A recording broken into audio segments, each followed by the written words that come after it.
Hello, my people. Welcome to today's episode of the Let's Talk About Everything series. It's the 29th of April. It's one more day till the 30th, and I'm very excited. You know, when I began this journey on the 1st of April, I said I was going to release a video every day. For me, it was a test in perseverance. It was a test in deliberately doing the things I said I would do. And I'm very excited that I've been able to live up to this every single day. If it's your first time joining the episode, or all the new followers that have joined me as a result of some of the new videos, please check out all the other videos in the series. At the end of this series, the videos are going to go on YouTube, and you can always rewatch anytime you like.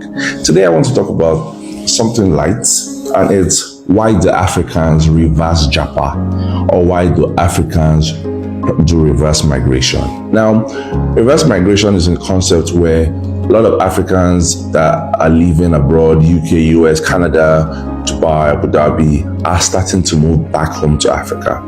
Now, a lot of times people leave for different reasons. One is economic migration. Economic migration is where people are moving for greener pastures. They're moving for higher opportunities to make wealth. Some people are moving for education.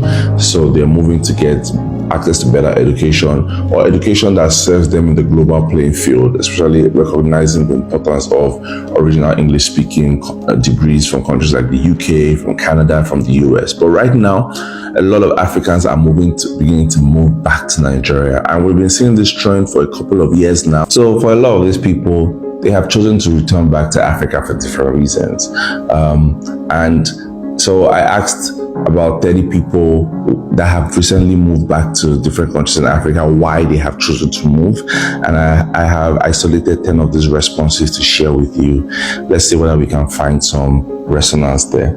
Now, one, Naya is returning to Nairobi. Naya says, after a decade in Silicon Valley, I decided to return to Nairobi to launch a tech startup focusing on mobile banking solutions tailored to the East African market.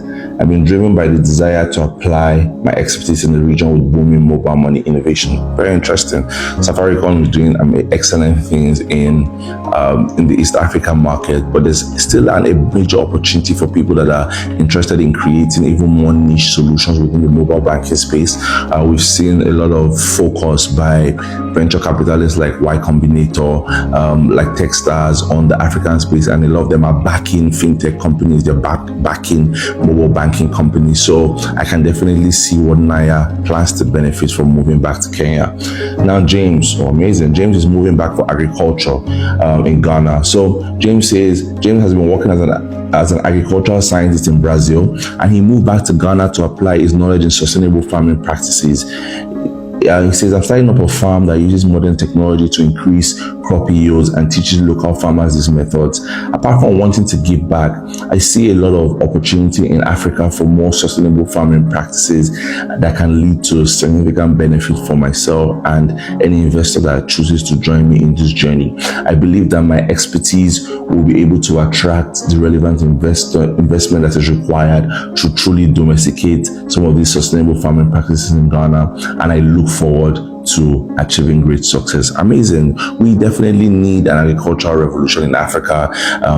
One of the things that we know about a lot of African countries is it is simply the raw farming produce that is exported to more globalized countries, to more to other countries. But right now we need to have sustainable farming practices. We need to have improved mechanized farming. We need to have more production. We need to be able to convert this raw materials to production.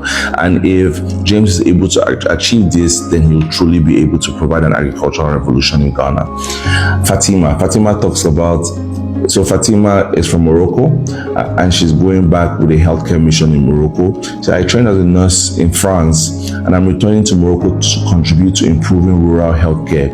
I'm opening a clinic to offer accessible medical services in my hometown, where such facilities were previously inadequate, with a lot of increased migration in France and a lot of some of the issues around Islamization. I feel like it's a good time to go back to Morocco because of heritage and as well as missing home. I believe I've made some money and I can draw in the significant investment to be able to achieve success with this back in Morocco. That's amazing. Healthcare is always a very laudable goal, and Fatima, having lived in France for over 17 years, I believe has the passport now as well, so she has opportunity to fly, travel anytime she wants, and then if she can draw in the required investment, it will do a lot back home in Morocco. Now, Chinedu is a Nigerian and he's going back to Lagos for real estate development. Very interesting.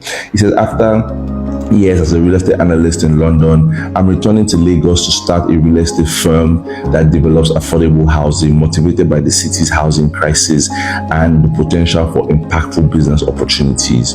Amazing. There's a big opportunity in countries in Africa for real estate, and I'm seeing a real estate boom. I do a lot of work with big real estate developers in Nigeria and Africa that are building sustainable housing, that are building luxury housing as well. So just looking at Chinedu, seeing the opportunity to go and do this a lot more in Lagos is very interesting. I personally believe that the housing laws in countries like Nigeria need reform.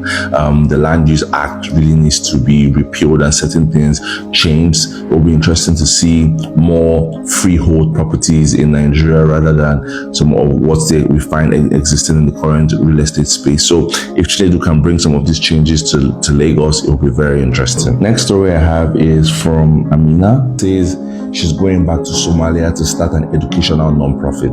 I was born in London in a very large Somalian family, and all my life I have been in education, from teaching to building educational curricula for schools in the UK. I have gained significant experience and I want to start a non-profit in Somalia focused on girls' education, driven by my passion for empowering young women through education in my country.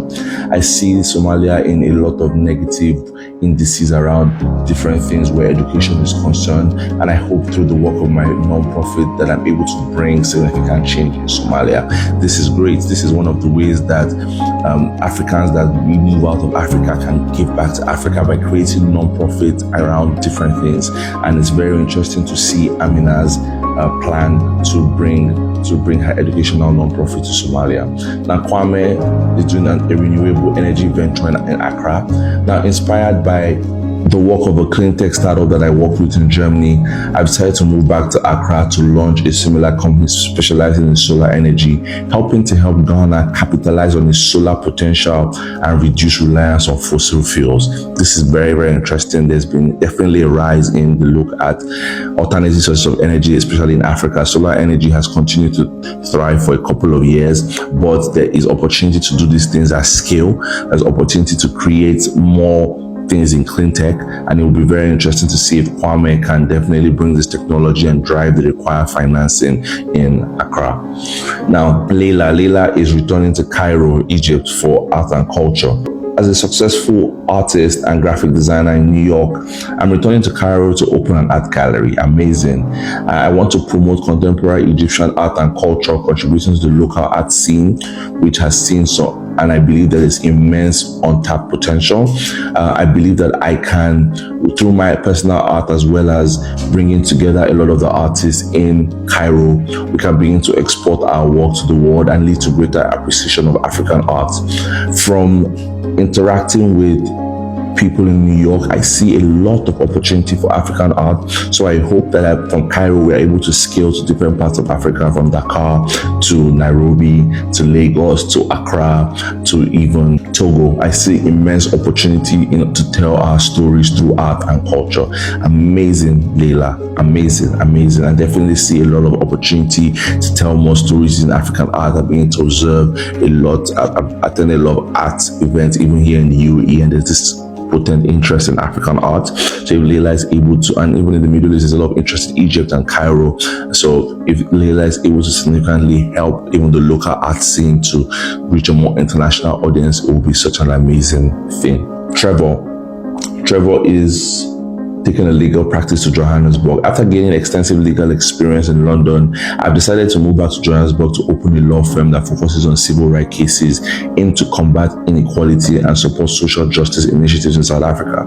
I was greatly inspired by the Black Lives Movement from the 2000 in the US, and I've just been bidding my time and gaining more partnerships and bring in more people so that we're able to significantly drive some of this change that is required in Joburg. I believe there have been certain strides, but a lot more is required and I want to bring this disruptive thinking into the legal scene in Joburg. This is very interesting.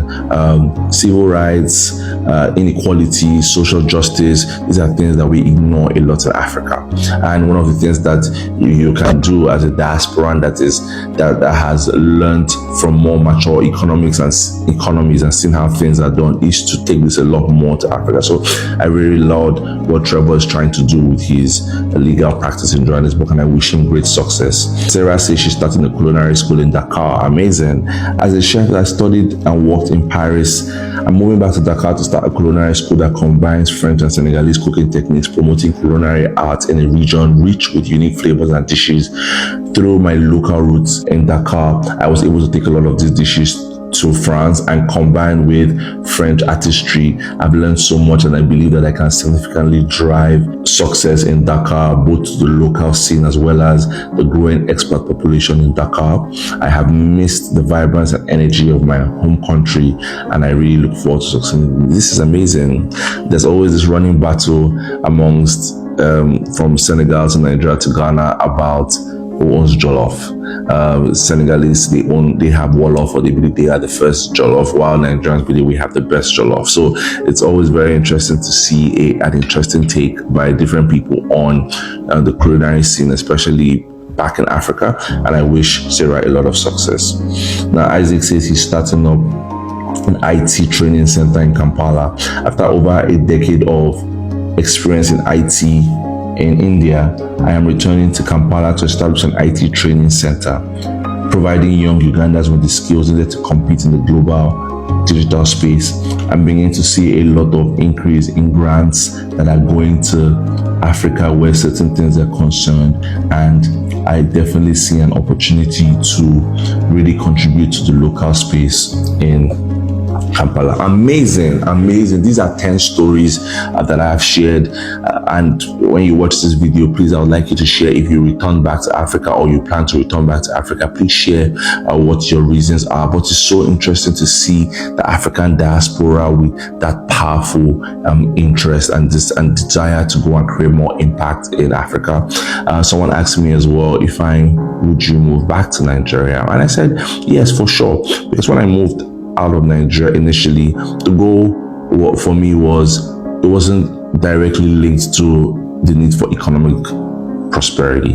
It was more about departing from that local champion mindset. I felt that I had achieved certain things in Nigeria where business was concerned. I was quite comfortable financially, but I wanted to achieve that I wanted to move that from that local champion mindset. So that moved, so many things have happened to me that have helped me to be able to transcend borders in terms of my talents, in terms of some of the things I've done, been able to reach a much more global audience. I have clients from over 50 countries in the world doing different things, and that's one of the things that moving abroad has helped me. But I definitely am one person that has continued to contribute back into the local scene, contributing even through writing stories about the African diaspora to even doing business back in Nigeria.